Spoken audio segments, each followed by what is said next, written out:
Sometimes you gotta use tough love.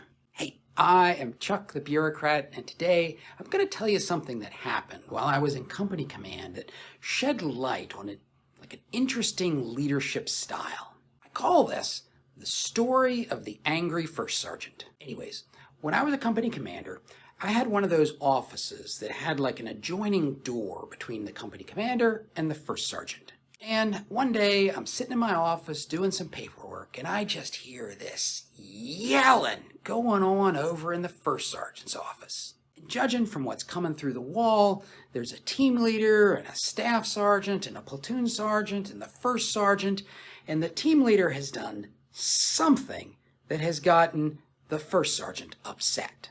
I mean, really upset. I mean, it's just full of yes, sergeant, and no, sergeant, and never again, sergeant. Well, presently, the noise dies down, and there's a scuffling as everybody scrambles out of the first sergeant's office to go do something.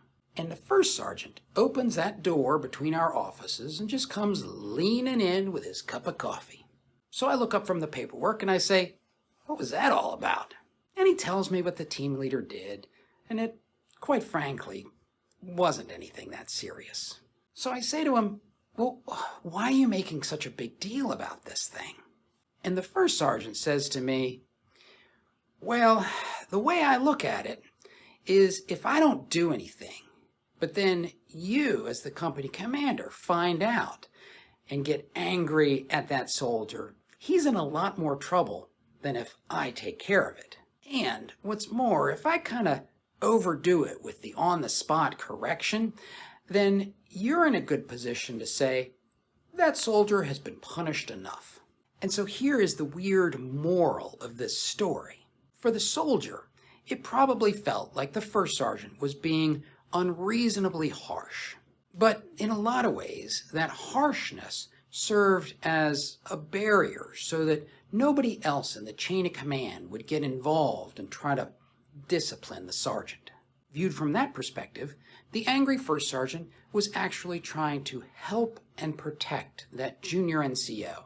And so I share this for the junior people out there who might not realize that this is happening.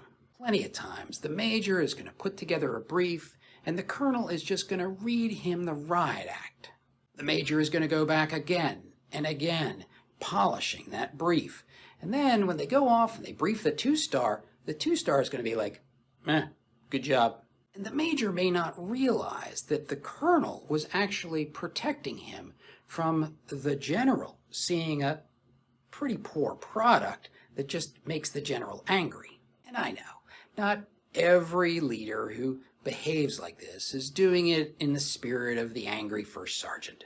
But if you can recognize the benefit that comes from that behavior, it makes being the team leader a lot easier to say, yes, sergeant, no, sergeant, won't happen again, sergeant.